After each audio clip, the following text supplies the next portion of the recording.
तालुका पूर्णा जिल्हा परभणी येथे लोक जनशक्तीचे संस्थापक अध्यक्ष तथा दलित सेना या सामाजिक संस्था अध्यक्ष माजी केंद्रीय मंत्री व पद्मविभूषण दिवंगत माननीय रामविलास पासवान यांची 80वी जयंती निमित्त मिठाई वाटप। महाराष्ट्र प्रदेश अध्यक्ष प्रमोदभाऊ कुदळे यांच्या आदेशानुसार प्रत्येक जिल्ह्यात रामविलासजी पासवान यांची जयंती मोठ्या उत्साहात साजरी करण्याचे आदेश। पूर्णा येथे जिल्हा अध्यक्ष यांनी माननीय रामविलास पासवान यांच्या विचारांचे धोरण हाती धरून काम करत असतात। त्यांच्या विचारावर प्रकाश टाकत माननीय रामविलास पासवान यांनी बोललेले ब्रीद वाक्यावर प्रकाश टाकत जिल्हा अध्यक्ष चेतनानंद वाघमारे म्हणाले, मैं उस घर में दिया जलाना चाहता हूँ जिस घर में बरसों से अंधेरा है। अशा विचारांना मनाशी धरून लोक जनशक्ती पार्टी मिशन अजेंडा हाती घेतला आहे। निस्वार्थ पार्टी सेवा व जनहितासाठी काम करणार।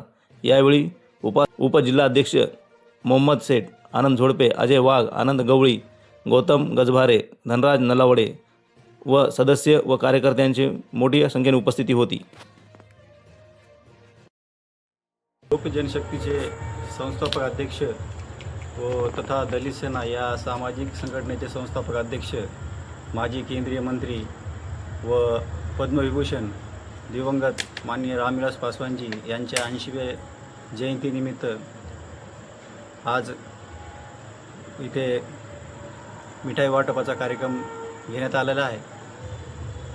त्यानिमित्त आम्ही सर्व कार्यकर्ते जमा झालो आहोत आणि प्रदेशाध्यक्ष माननीय प्रमोदभाऊ कुदळे यांच्या आदेशानुसार संपूर्ण महाराष्ट्रामध्ये माननीय रामविलास पासवानजी यांची जयंती 80वी जयंती उत्साहात साजरी करण्याचे आदेश आले आहेत। त्यानुसार मी परभणी जिल्हाध्यक्ष चेतनानंद वाघमारे आणि माझे सर्व सहकारी जिल्हा उपाध्यक्ष मोहम्मद सेठ, आनंद झोडपे, अजय वाघ, आनंद गवळी आणि गौतम गजबारे, धनराज नरवाडे कार्यकर्त्यासह आज त्या जयंतीनिमित्त साहेबांच्या एका ब्रीद वाक्याच्या की मैं उस घर में दिया जलाना चाहता हूँ जिस घर में सदियों से अंधेरा है या धोरणाला अवलंबून आम्ही तळागाळातल्या कार्यकर्त्याला सोबत घेऊन आज त्यांची जयंती उत्साहात साजरी करत आहोत आणि त्यांच्या जयंतीनिमित्त मिठाई वाटपाचा कार्यक्रम ठेवण्यात आला होता। तो कार्यक्रम आम्ही आज इथं यशस्वीरित्या पार पाडला।